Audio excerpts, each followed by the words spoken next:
Yes, sir. Yes. ഇനി അടുത്തത് personification കഴിഞ്ഞു. ഇനി എന്താ ടോപ്പിക് ഉള്ളത്?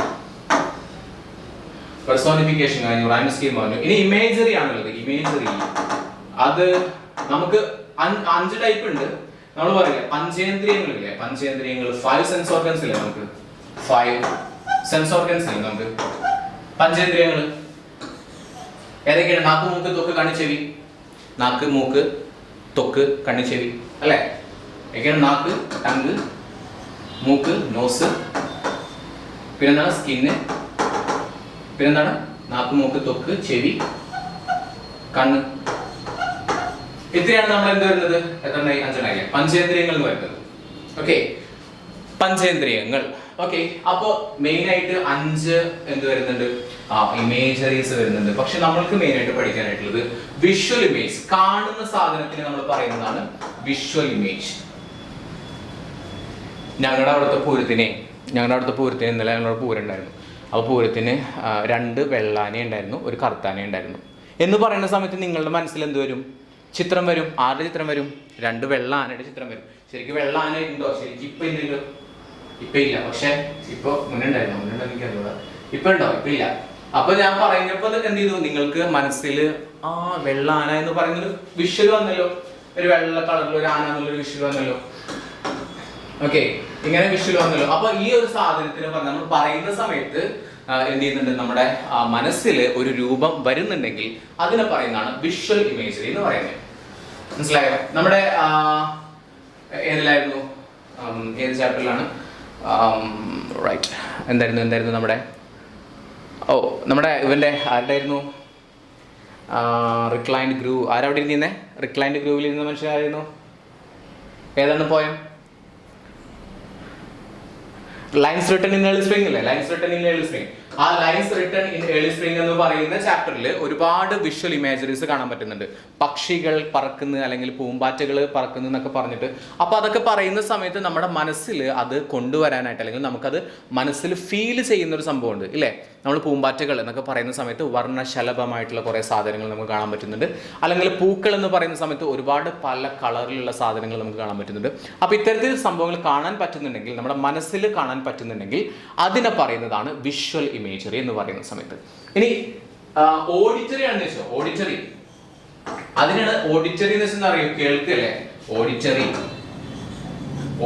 ഇമേജ് എന്ന് പറഞ്ഞാൽ കേൾക്കുന്ന സംഭവങ്ങൾ. നമ്മളൊരു പോയം വായിക്കുന്ന സമയത്ത് ഇപ്പൊ നോക്കിയേ, ആ പള്ളിയിലെ എന്താണ് പള്ളിമണിയുടെ ശബ്ദം എന്ന് പറയുന്ന സമയത്ത് നമ്മൾക്ക് പള്ളിമണി അപ്പൊ നമുക്ക് എന്ത് ചെയ്യുന്നുണ്ട്? ആ പള്ളിമണി നമുക്ക് കേൾക്കാൻ പറ്റുന്നുണ്ട് ഇല്ലേ? നമുക്കൊരു കേൾക്കുന്ന പോലത്തെ ഒരു ഫീലിംഗ് വരുന്നുണ്ട്. ഇങ്ങനെ ഫീലിംഗ് വരുന്നുണ്ടെങ്കിൽ നമുക്ക് അതിനെ പറയുന്നതാണ് ഓഡിറ്ററി ഇമേജ് എന്ന് പറയുന്നത്. അത് കിട്ടിയോ? Auditory image. ഓഡിയോ എന്നൊക്കെ പറയില്ലേ? ഓഡിയോ, ഓഡിറ്ററി ഇമേജ് കിട്ടിയോ?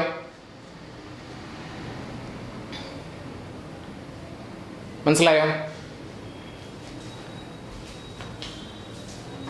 ഇനി 3 കൂടി ഉണ്ട്. പക്ഷെ 3 നമുക്ക് പഠിക്കാനായിട്ടില്ല. ഇനി വേണമെങ്കിൽ ഇതും കൂടി നോക്കി വെച്ചോ. ഓൾ ഫാക്ടറി പറഞ്ഞു കഴിഞ്ഞാൽ സ്മെല്ല് ഫീലിംഗ് വരുന്നുണ്ടെങ്കിൽ അതിനെന്ത് പറയുന്നത്? ഓൾ ഫാക്ടറി എന്ന് പറയുന്നത്. അപ്പൊ നമ്മള് ആരായിരുന്നു? സെലിംകുമാർ പറയില്ലേ, കൊച്ചി എത്തി എന്ന് പറയില്ലേ? അപ്പൊ നമുക്ക് ആ പടം കണ്ടുകൊണ്ടിരിക്കുന്ന സമയത്ത് തന്നെ കൊച്ചി എത്തി കഴിഞ്ഞാൽ അവിടെ ആകെ എന്താണ് ഗാർബേജിന്റെ ഒക്കെ സ്മെല്ല് ഉണ്ടാവും. അങ്ങനെ ഒരു സ്മെല്ല് നമുക്ക് ഫീൽ ചെയ്യാൻ പറ്റുന്നുണ്ടെങ്കിൽ അതിന്, അല്ലെങ്കിൽ ഒരു പോയം വായിക്കുന്ന സമയത്ത് ഇത്തരത്തിൽ ആ ഒരു സംഭവം ഫീൽ ചെയ്യാൻ പറ്റുന്നുണ്ടെങ്കിൽ, സ്മെല്ല് ചെയ്യുന്നത് പോലെ ഒരു ഫീലിംഗ് വരുന്നുണ്ടെങ്കിൽ അതിനെ പറയുന്നതാണ് ഓൾ ഫാക്ടറി ഇമേജ് എന്ന് പറയുന്നത്. അപ്പോൾ ഇങ്ങനെ 3 ഇമേജസ് ആണ് ഏറ്റവും മോസ്റ്റ് ഇമ്പോർട്ടൻ്റ് നമുക്ക് പഠിക്കാനായിട്ടുള്ളത്. പിന്നെ പറഞ്ഞ ഗസ്റ്റേറ്ററി ഒക്കെ ഉണ്ടാകും, പക്ഷെ അത് നമുക്ക് പഠിക്കാനായിട്ടില്ല. നോർമലി നമുക്ക് പഠിക്കാനായിട്ടില്ല. അപ്പം നമ്മൾ പറഞ്ഞ all factory, auditory image, visual image, ഇത്രയും ഇമേജസ് മാത്രം നോക്കി വെച്ചാൽ മതി. കിട്ടിയോ? പിന്നെ ഇത് ഉണ്ട് കേട്ടോ, വേണമെങ്കിൽ പേര് വേണമെങ്കിൽ നോക്കി വെച്ചോളൂ. ടാക്ടൈൽ ഇമേജ് എന്ന് പറയാം, ഇതിനെ ഗസ്റ്റേറ്ററി ഇമേജ് എന്ന് പറയാം, പക്ഷേ നോർമലി നമ്മൾക്ക് ഇത് പഠിക്കേണ്ട ആവശ്യമില്ല. നമ്മൾക്ക് പഠിക്കാനായിട്ടുള്ളത് visual image, auditory image and olfactory image. കിട്ടിയോ? അപ്പൊ നിങ്ങൾ ആ പോയം വായിച്ചു നോക്കിയിട്ട് നമ്മൾ വായിക്കുന്ന സമയത്ത് കാണാൻ പറ്റുന്ന ഒരു ഫീലിംഗ് വരുന്ന സാധനങ്ങൾ ഏതൊക്കെയാണ് നോക്കുക. അങ്ങനെ ഉണ്ടെങ്കിൽ അതിനെ വിഷ്വൽ ഇമേജ് എന്നാണ് പറയുന്നത്. അതല്ല ഇനി കേൾക്കാൻ പറ്റുന്ന ടൈപ്പ് സാധനങ്ങൾ ഉണ്ടോ നോക്കുക, അങ്ങനെയാണെങ്കിൽ അതിനെ ഓഡിറ്ററി ഇമേജ് എന്ന് പറയും. അതല്ല നമ്മൾ ആ പോയം വായിക്കുന്ന സമയത്ത് എന്തോ സ്മെല്ല് ചെയ്യുന്ന സമയത്ത്, അല്ലെങ്കിൽ പൂക്കളുടെ സുഗന്ധം, റോസാപ്പൂവിന്റെ സുഗന്ധം, പനിനീരിന്റെ സുഗന്ധം എന്നൊക്കെ പറയുന്നതിന് സമയത്ത് നമുക്ക് ആ ഒരു സുഗന്ധം ഫീൽ ചെയ്യാൻ പറ്റുന്നുണ്ടെങ്കിൽ അതിനെ പറയാം ഓൾ ഫാക്ടറി ഇമേജ് എന്ന് പറയുന്നത്. കിട്ടിയോ?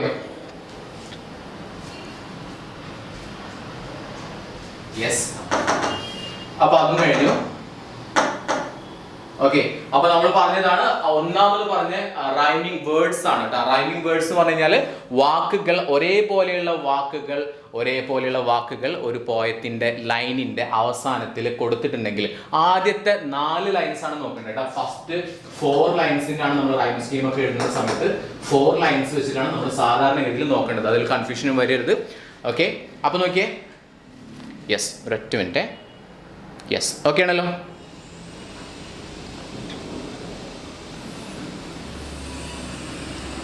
കിട്ടിയോ? റൈമിംഗ് വേർഡ്സ് കിട്ടിയല്ലോ. റൈമിംഗ് വേർഡ്സ് പറഞ്ഞാൽ സെയിം വേർഡുകൾ അല്ലെങ്കിൽ സെയിം ടൈപ്പ് വേർഡുകൾ. ഇപ്പം ഞാൻ പറയില്ലേ, ഇപ്പം സത്താർ, ശുക്കൂർ, ബഷീർ എന്നൊക്കെ പറയില്ലേ. അപ്പോൾ നോക്കി എന്ന് പറഞ്ഞ സാധനം കുറേ റിപ്പീറ്റ് ചെയ്ത് വരുന്നുണ്ട്. അപ്പം അങ്ങനെയുള്ള സാധനത്തിന് അപ്പോൾ സത്താറും ശുക്കൂറും ബഷീറും പോയത്തിലുണ്ടാവില്ല, പക്ഷെ അത്തരത്തിലുള്ള വേർഡുകൾ ഓക്കെ വരുന്നുണ്ടെങ്കിൽ മദർ, ഫാദർ അല്ലെങ്കിൽ മദർ, ബ്രദർ എന്നൊക്കെ റിപ്പീറ്റഡ് ആയിട്ടൊക്കെ അല്ലെങ്കിൽ അങ്ങനെ വരുന്നുണ്ടെങ്കിൽ അതിന് പറയുന്നതാണ് റൈമിംഗ് വേർഡ്സ് എന്ന് പറയുന്നത്. സ്റ്റാർ, അതുപോലെ തന്നെ നമ്മൾ ഫാറ് അല്ലേ, അപ്പോൾ ജാറ് ഇതൊക്കെ പറയാം. അല്ലെങ്കിൽ ഇപ്പോൾ മോറ്, പിന്നെന്തായിരുന്നു സ്നോറ്, അങ്ങനെയുള്ള വേർഡുകളൊക്കെ പറയുന്നതാണ് നമ്മൾ റൈമിംഗ് വേർഡ്സ് എന്ന് പറയുന്നത്. റൈമിംഗ് സ്കീം നമ്മൾ പറഞ്ഞു ABCB അല്ലെങ്കിൽ AB അല്ലെങ്കിൽ ABCD ഇങ്ങനെയൊക്കെ നമുക്ക് റൈമിംഗ് സ്കീം വരാനായിട്ടുള്ള സാധ്യതയുണ്ട്.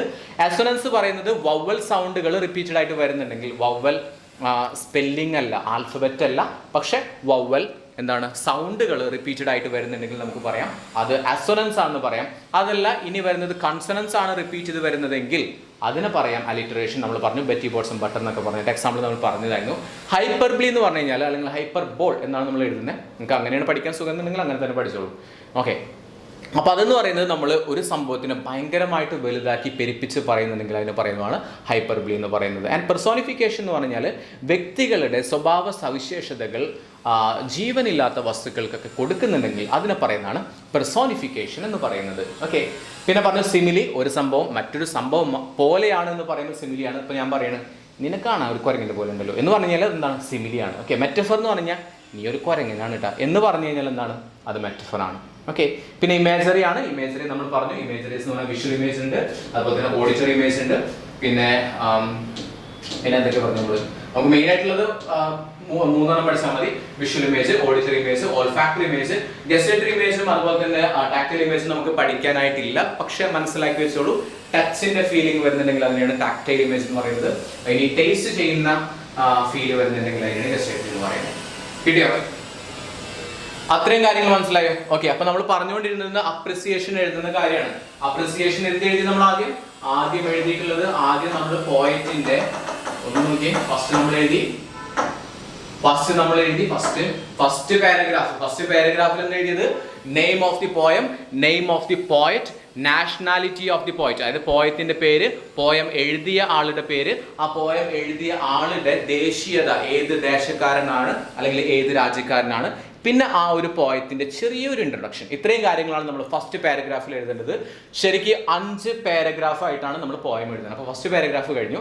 രണ്ടാമത്തെ പാരഗ്രാഫിൽ ബോഡി 1 എന്നാണ് പറയുന്നത്. നമ്മൾ ആ ബോഡി 1 മെയിൻ ആയിട്ടുള്ള ഐഡിയാസ്, ആ പോയത്തിൽ പറഞ്ഞിരിക്കുന്ന മെയിൻ ആയിട്ടുള്ള ആശയങ്ങളാണ് പറയേണ്ടത്. അത് നിങ്ങൾക്ക് സ്വന്തമായിട്ട് ചെറിയൊരു ഐഡിയ കിട്ടിക്കഴിഞ്ഞാൽ നിങ്ങൾക്ക് സ്വന്തമായിട്ട് ഉണ്ടാക്കി എഴുതാം. ഇനി അടുത്ത് പറയുന്നത് മൂന്നാമത്തേതിൽ എന്താണ്? ബോഡി പാരഗ്രാഫ് 2 ആണ് പറയുന്നത്. അതിലെന്ത് ചെയ്യാം? നിങ്ങൾക്ക് കൂടുതൽ ഡാറ്റാസ് എഴുതി പോകും. അതിൽ മൈന്യൂട്ട് ആയിട്ടുള്ള കാര്യങ്ങളൊക്കെ ഉണ്ടെങ്കിൽ അത് പറഞ്ഞു. അടുത്തത് അത് 3 നല്ല എഴുതിയിട്ടില്ല. ഓക്കെ, 4ാമത്തെ പാരഗ്രാഫിലാണ് എന്ത് ചെയ്തത്? ഈ പറയുന്ന പോയറ്റിക് ഡിവൈസസ് ആയിട്ടുള്ള rhyming words, rhyming scheme, assonance, alliteration, hyperbole, personification, simile, metaphor, imagery എന്നുള്ള കാര്യങ്ങൾ ഉപയോഗിച്ചിട്ടുണ്ടെങ്കിൽ നിങ്ങൾക്ക് തീർച്ചയായിട്ടും പറയാം. ഇനി ഇത്തരത്തിലുള്ള കാര്യങ്ങളൊന്നും ഉപയോഗിച്ചിട്ടില്ലെങ്കിൽ എന്ന് പറയാം. നമ്മൾ ഇപ്പം പറയില്ലേ പരിപ്പുവട, ദോശ, സമൂസ എന്നൊക്കെ പറഞ്ഞിട്ട് അതൊന്നും ഇവിടെ ഇല്ല എന്ന് പറയാം. അതായത് റൈമിംഗ് വേർഡ്സ്, റൈമിംഗ് സ്കീം ഈ സാധനങ്ങളൊന്നും ഇവിടെ ഉപയോഗിച്ചിട്ടില്ല എന്ന് വേണമെങ്കിൽ പറയാം. ഓക്കെ, അത് ഉപയോഗിക്കത്തുണ്ടാവില്ല, പക്ഷെ പറയാം. അങ്ങനെ വേണമെങ്കിൽ പേരുകളൊക്കെ ഒന്ന് മെൻഷൻ ചെയ്ത് കഴിഞ്ഞാൽ ടീച്ചർമാർക്ക്, അതായത് നോക്കുന്ന ടീച്ചർമാർക്ക് മനസ്സിലാക്കാൻ പറ്റും നിങ്ങൾക്ക് പോയറ്റിക് ഡിവൈസുകളുടെ പേരൊക്കെ നല്ല വ്യക്തമായിട്ട് അറിയാം, അല്ലെങ്കിൽ നിങ്ങൾ എന്തൊക്കെയോ പഠിച്ചിട്ടുണ്ട് എന്നുള്ളൊരു ഫീലിംഗ് വരുത്തണമെങ്കിൽ അസൊനൻസ് ഉപയോഗിച്ചിട്ടുണ്ട് അല്ലെങ്കിൽ അസൊനൻസ് ഉപയോഗിച്ചിട്ടില്ല എന്നൊക്കെ വേണമെങ്കിൽ മെൻഷൻ ചെയ്ത് പറയാം. ഓക്കെ, അപ്പോൾ ഇത്രയും കാര്യങ്ങളാണ് നമ്മൾ 4ാമത്തിൽ എഴുതുന്നത്. ആൻഡ് ലാസ്റ്റ് പാരഗ്രാഫ് നമ്മൾ അപ്രിസിയേഷന്റെ 6 മാർക്കിന്റെ കാര്യമാണ് പറഞ്ഞുകൊണ്ടിരിക്കുന്നത് കേട്ടോ. ലാസ്റ്റ് 5ാമത്തെ പാരഗ്രാഫിൽ നമ്മൾ സ്റ്റോപ്പ് ചെയ്യണം. ഓക്കെ, അതായത് നമ്മൾ ആ പോയത്തിലൂടെ എന്തൊക്കെ കാര്യങ്ങൾ മനസ്സിലാക്കി എല്ലാം നമ്മൾ പറഞ്ഞു കഴിഞ്ഞു. അവസാനം ചെറിയൊരു കൺക്ലൂഷനാണ് പറയുന്നത്. കൺക്ലൂഷൻ. ആ കൺക്ലൂഷനിൽ നിങ്ങൾക്ക് എന്ത് ചെയ്യാം, ആ പോയത്തിലൂടെ നമ്മുടെ കവി ഉദ്ദേശിക്കുന്ന മെസ്സേജ് എന്താണെന്നുള്ളത് പറയാം. കവി എന്തെങ്കിലും ഉദ്ദേശിച്ചുകൊണ്ടായിരിക്കില്ല കവിത എഴുതുന്നുണ്ടാവുക. അപ്പൊ എന്താണ് കവിയുടെ ഉദ്ദേശം എന്നുള്ളത് നിങ്ങൾക്ക് ഈ കൺക്ലൂഷനിൽ പറയാവുന്നതാണ്. ഓക്കെ, മനസ്സിലായില്ല? മെസ്സേജ് പറയാം. അതുപോലെ തന്നെ നിങ്ങൾക്ക് വേണമെങ്കിൽ കൂടിച്ചേർക്കാം this point is really interesting, worthwhile, ഇങ്ങനെ എന്തെങ്കിലും പറയാം. അടിപൊളിയാണ്, സൂപ്പറാണെന്നൊക്കെ പറയാം. ഇത് നിങ്ങൾ വായിച്ചിരിക്കണം, അല്ലെങ്കിൽ അങ്ങനെയുള്ള ഡയലോഗൊക്കെ പറഞ്ഞിട്ട് ഒന്നുകൂടി ഒന്ന് സോപ്പിട്ട് കഴിഞ്ഞാൽ എന്ത് ചെയ്യാൻ പറ്റും, നിങ്ങൾക്ക് ഈ പറഞ്ഞ 6 മാർക്ക് ഫുള്ളായിട്ട് നമുക്ക് മേടിക്കാനായിട്ട് പറ്റും. ഇത്രയാണ് നമ്മൾ പോയം എഴുതുമ്പോൾ, പോയത്തിൻ്റെ അപ്രിസിയേഷൻ എഴുതുമ്പോൾ ശ്രദ്ധിക്കേണ്ട കാര്യങ്ങൾ. അപ്പോൾ പോയത്തിൻ്റെ അപ്രിസിയേഷൻ കിട്ടിയല്ലോ, മനസ്സിലായല്ലോ എങ്ങനെ എഴുതുന്നുള്ളത്? ഓക്കെ, അപ്പൊ നമ്മൾ പറഞ്ഞിരുന്നത് 3 ക്വസ്റ്റ്യൻസ് ആണ് പറഞ്ഞിരുന്നത്. ഓക്കെ, ഇനി 4ാമത്തെ ക്വസ്റ്റ്യൻ. ഒന്നാമത്തെ പറഞ്ഞ് നമ്മൾ പാസേജ് തന്നിട്ട് അതിൽ നിന്നുള്ള ക്വസ്റ്റ്യൻസ്, രണ്ടാമത് പറഞ്ഞത് ഒരു പോയത്തിന്റെ കുറച്ച് വരികൾ തന്നിട്ട് അതിൽ നിന്നുള്ള ക്വസ്റ്റ്യൻസ്, മൂന്നാമത് വരുന്നത് അപ്രിസിയേഷൻ എഴുതാനായിട്ടുള്ള ചോദ്യമാണ്. അടുത്തത് വരുന്നത് 4ാമത്തെ ടൈപ്പ് ക്വസ്റ്റ്യൻ. 4ാമത്തെ ടൈപ്പ് ക്വസ്റ്റ്യൻ എന്താണെന്ന് വെച്ച് കഴിഞ്ഞാൽ നമുക്ക് അൺഫെമിലിയർ ആയിട്ടുള്ള അല്ലെങ്കിൽ നമുക്ക് പരിചയമില്ലാത്ത ഏതെങ്കിലും പാസേജ് തരും. പാസേജ് തന്നെയാണ് നമ്മൾ നേരത്തെ പറഞ്ഞ പോലെ തന്നെ, പക്ഷെ എന്താണ് അൺഫെമിലിയർ ആയിട്ടുള്ള പാസേജ് ആണ്. നമ്മൾ ഇതുവരെ കണ്ടിട്ടില്ല, നമ്മൾ ഈ പാഠം ഞാൻ പഠിച്ചിട്ടില്ലല്ലോ എന്നായിരിക്കും. പക്ഷെ നിങ്ങൾക്ക് ആ പാഠം പഠിക്കാനില്ല, പക്ഷെ അങ്ങനെ ഒരു സംഭവം വരാം. ഇതിനാണ് അൺഫെമിലിയർ പാസേജ് എന്നതുകൊണ്ട് ഉദ്ദേശിക്കുന്നത്. അൺഫെമിലിയർ പാസേജ് നിങ്ങൾക്ക് പാഠപുസ്തകത്തിലല്ലാത്ത ഏതെങ്കിലും ഒരു ഭാഗം തരും. അതായത് അവർ നോക്കുന്നത് നിങ്ങൾ പാഠപുസ്തകത്തിൽ ഇതൊക്കെ എന്ത് ചെയ്തിട്ടുണ്ട്, നിങ്ങൾ മക്കപ്പ് ചെയ്തിട്ടുണ്ട് അല്ലെങ്കിൽ ബൈഹാർട്ട് ചെയ്തിട്ടുണ്ട്. പക്ഷെ പാഠപുസ്തകത്തിൽ അല്ലാത്ത എന്തെങ്കിലും ഒരു പാസേജ് തന്നു കഴിഞ്ഞാൽ നിങ്ങൾക്ക് അത് വായിച്ചിട്ട് അതിന്റെ ഐഡിയാസ് എടുക്കാൻ പറ്റുന്നുണ്ടോ എന്നുള്ളതാണ് ഈ ഒരു സംഭവം തരുന്നതിന്റെ ഉദ്ദേശം എന്ന് പറയുന്നത്. ഓക്കെ, നിങ്ങളുടെ ഗ്രാസ്പിംഗ് കപ്പാസിറ്റി എത്രത്തോളം നിങ്ങൾക്ക് അതിനെ ഗ്രാസ്പ് ചെയ്യാനായിട്ട് അല്ലെങ്കിൽ മനസ്സിലാക്കാനായിട്ട് പറ്റുന്നുണ്ട്, അതിൽ നിന്ന് ഏതെങ്കിലും തരത്തിലുള്ള ചോദ്യങ്ങൾ ചോദിച്ചു കഴിഞ്ഞാൽ നിങ്ങൾക്ക് എങ്ങനെയാണ് ഇതിനെ ആൻസർ ചെയ്യാൻ പറ്റുന്നത്. ഓക്കെ, അപ്പൊ ഇതിലൊക്കെ ടെൻസ്, ഗ്രാമർ ഒക്കെ നോക്കണം. എന്തൊക്കെ നോക്കണം? ഗ്രാമർ നോക്കേണ്ടി വരും, നമ്മൾ നേരത്തെ പറഞ്ഞ വൊക്കാബുലറി നോക്കേണ്ടി വരും. ഇത്തരത്തിലുള്ള കാര്യങ്ങളൊക്കെ, അണ്ടർസ്റ്റാൻഡബിലിറ്റി, ഇത്രയൊക്കെയാണ് മെയിൻ ആയിട്ട് ഇതിലൂടെ ചെക്ക് ചെയ്യപ്പെടുന്നത്. ഓക്കെ, ഇത് 1 വേർഡ് ആയിട്ടുള്ള ആൻസേഴ്സ് ഉണ്ടാവും. 1 വേർഡ് ആൻസേഴ്സ് ഒക്കെ വരാം, 1 വേർഡും വരാം. 1 വേർഡ് മാത്രമല്ല 1 വേർഡും വരാവുന്നതാണ്. കിട്ടിയോ? ഓക്കെ, ചെറിയ ചെറിയ സ്മോൾ കുഞ്ഞു സാധനങ്ങളായിരിക്കും. ഇനി അടുത്തത് വളരെ ഈസി ആയിട്ടില്ല, ഇപ്പൊ കുറച്ച് കാലങ്ങളായിട്ട് കണ്ടുവരുന്ന ഒരു ടൈപ്പ് ക്വസ്റ്റ്യൻ ആണ് 5ാമത്തെ ടൈപ്പ് ക്വസ്റ്റ്യൻ എന്ന് പറയുന്നത്. നിങ്ങൾക്ക് ഏതെങ്കിലും തരത്തിലുള്ള ഒരു ഇൻഫർമേഷൻ തന്നിട്ടുണ്ടായിരിക്കും. Okay, information transfer. ഇൻഫർമേഷൻ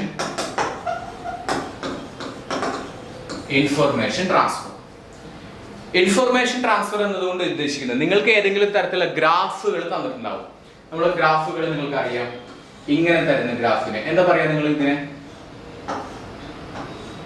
ഒരു ഗ്രാഫ് തന്നിട്ടുണ്ടെന്ന് വെച്ചോ, ഇവിടെ കളർ കൊടുത്തിട്ടുണ്ടാവാം.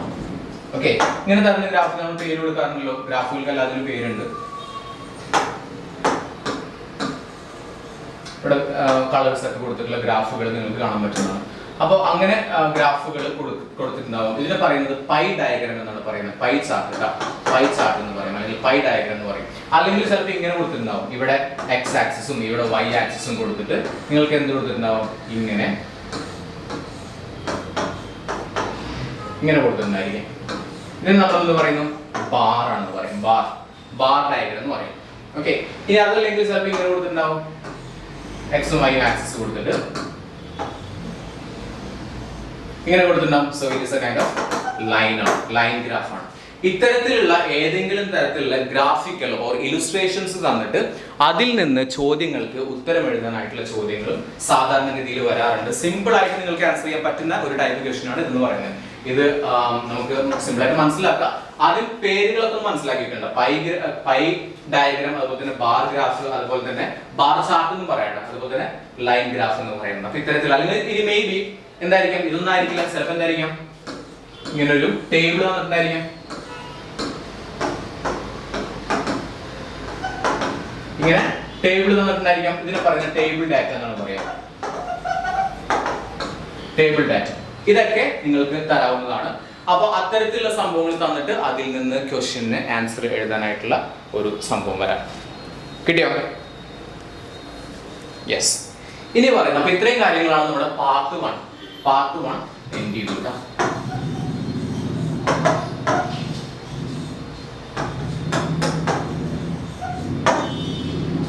പാർട്ട് 1 എൻഡ് ചെയ്തു. എത്രയാണ് നമ്മുടെ പാർട്ട് 1 വരുന്ന ചോദ്യങ്ങൾ? ഓക്കെ, ഇതിൽ എന്തെങ്കിലും ഡൗട്ട് ഉണ്ടെങ്കിൽ ചോദിക്കാം. എന്തെങ്കിലും ഡൗട്ട് ഉണ്ടെന്ന് നോക്കിയേ. ആർക്കെങ്കിലും എന്തെങ്കിലും ഡൗട്ട് ഉണ്ടെങ്കിൽ ക്ലിയർ ആണോ? യെസ്. അടുത്ത പാർട്ട് 2 ആണ്. ഇതിന്റെ PDF നിങ്ങൾക്ക് അയച്ചു കൊടുക്കാം, മിസ്സിന് അയച്ചു കൊടുക്കാം. Part 2 that is discourse. അടുത്താണ് പാർട്ട് 2ത്തെ ഡിസ്കോഴ്സ് പോർഷൻ ആണ് പറയുന്നത്. അപ്പൊ അതിൽ ആദ്യമായിട്ടുള്ളത് പാർട്ട് 2 എന്താണെന്ന് മനസ്സിലായില്ലോ. കുറെ കാര്യങ്ങൾ ഇതിൽ വരാം. അപ്പൊ ഓരോന്നും എന്താണെന്ന് പറയാം. ഫസ്റ്റ് 1 പറയുന്നത് ഡയറി എൻട്രി ആണ്. Diary entry first 1 that is diary entry. Okay, diary എൻട്രിയിൽ ആദ്യമായിട്ട് ശ്രദ്ധിക്കേണ്ടത്, ഡയറി ആണെങ്കിൽ തീർച്ചയായിട്ടും എന്ത് ചെയ്യണം? ഈ സാധനം അവിടെ എഴുതി വെക്കണം. എന്തെന്ന് എഴുതി വെക്കണം? ഡയറി എന്ന് എഴുതി വെക്കണം. വേണമെങ്കിൽ നിങ്ങൾക്ക് എന്ത് ചെയ്യാം? സ്കെയിലൊക്കെ വെച്ചിട്ട് എന്ത് ചെയ്യാൻ പറ്റും? സ്കെയിലൊക്കെ വെച്ചിട്ട് കളർന്നു കൊടുക്കുന്നുണ്ടോ? സ്കെയിലൊക്കെ വെച്ചിട്ട് എന്ത് ചെയ്യാൻ പറ്റും? അതിന്റെ ബോർഡർ ഒക്കെ ഒന്ന് വരച്ചു വെക്കാം. ബോർഡർ വരച്ചു വെക്കാം. സെൻട്രലായിട്ട് എന്ത് ചെയ്യാം? ഡയറി എന്ന് എഴുതാം. ഓക്കെ, പിന്നീട് അതിൽ എഴുതേണ്ടത് ദിവസം, തീയതി, മാസം, വർഷം, സമയവും വേണമെങ്കിൽ എഴുതാം. എന്തൊക്കെ എഴുതണം? ദിവസം എഴുതാം. ഇപ്പൊ ഞാൻ പറയണ മെയ്, ജൂൺ, ഏതെങ്കിലും ഒരു മാസം എഴുതാം. ജൂൺ 19. ഓക്കെ, ജൂൺ 19 ദിവസം എഴുതാം. ഇപ്പോ ഇവിടെ എഴുതുന്നുണ്ട് മൺഡേ. ഓക്കെ, വേണമെങ്കിൽ എന്ത് എഴുതാം? വർഷം എഴുതാം. വർഷം ഇപ്പൊ പറയുന്ന സമയത്ത് ഇപ്പോ 1990 എത്രയാണോ നിങ്ങൾക്ക് എഴുതാം അത് എഴുതാം. വേണമെങ്കിൽ സമയം എഴുതാം. സമയം എഴുതണമെന്ന് മാൻഡേറ്ററി അല്ല, വേണമെങ്കിൽ എന്ത് ചെയ്യാം? സമയം എഴുതാം. ശരിക്കും നല്ല ഒരു ഡയറി ആണെങ്കിൽ തീർച്ചയായിട്ടും എന്ത് ചെയ്യാം? സമയം എഴുതാം. വേണമെങ്കിൽ 10 PM എന്ന് എഴുതാം. യെസ്, ഇത്ര എഴുതി കഴിഞ്ഞാൽ ബേസിക് ഫോർമാറ്റ് ആയി ഡയറി എന്ന് പറയുന്ന ആ ഒരു ഹെഡിങ് തീർച്ചയായിട്ടും എഴുതിയിട്ടുണ്ടായിരിക്കണം. അതിനുശേഷം നിങ്ങൾ പറഞ്ഞു ദിവസം, തീയതി, മാസം, വർഷം, സമയം, ഡേറ്റ്, അതുപോലെ തന്നെ എന്നാണ് ആ ദിവസം, മൺഡേ ആണോ, ട്യൂസ്ഡേ ആണോ, വെനസ്ഡേ ആണോ അത് എഴുതുക. അതിനുശേഷം മാസം എഴുതാം, ജനുവരി ആണോ, ഫെബ്രുവരി ആണോ എഴുതുക. വർഷം, ഇയർ എഴുതുക. അതിനുശേഷം ടൈം എഴുതുക. ഇതൊക്കെ മാർജിനോട് ചേർത്തിട്ട് വേണം എഴുതാനായിട്ട് കേട്ടോ. ഓക്കെ, മനസ്സിലായല്ലോ? ഇനി ശ്രദ്ധിക്കേണ്ട കാര്യം, ഇപ്പോൾ ഇവിടെ വരെ എഴുതി കഴിഞ്ഞു. ബാക്കി ചെയ്യേണ്ടത് വാട്ടെ നല്ല ദിവസമാണെന്ന് വെച്ചോ. വാട്ടെ ഞാനിപ്പോ ഇപ്പുറത്ത് എഴുതാം. ഓക്കെ, വേണ്ട.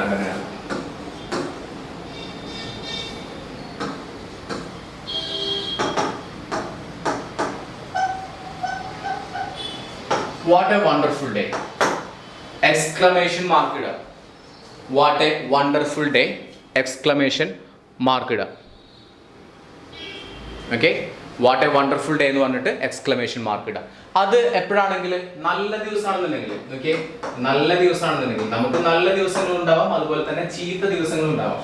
നല്ല ദിവസമാണെങ്കിൽ നിങ്ങൾക്ക് എഴുതാം വാട്ട് എ വണ്ടർഫുൾ ഡേ. അല്ല, അതൊരു ചീത്ത ദിവസമായിരുന്നു എങ്കിൽ എന്തെഴുതാം?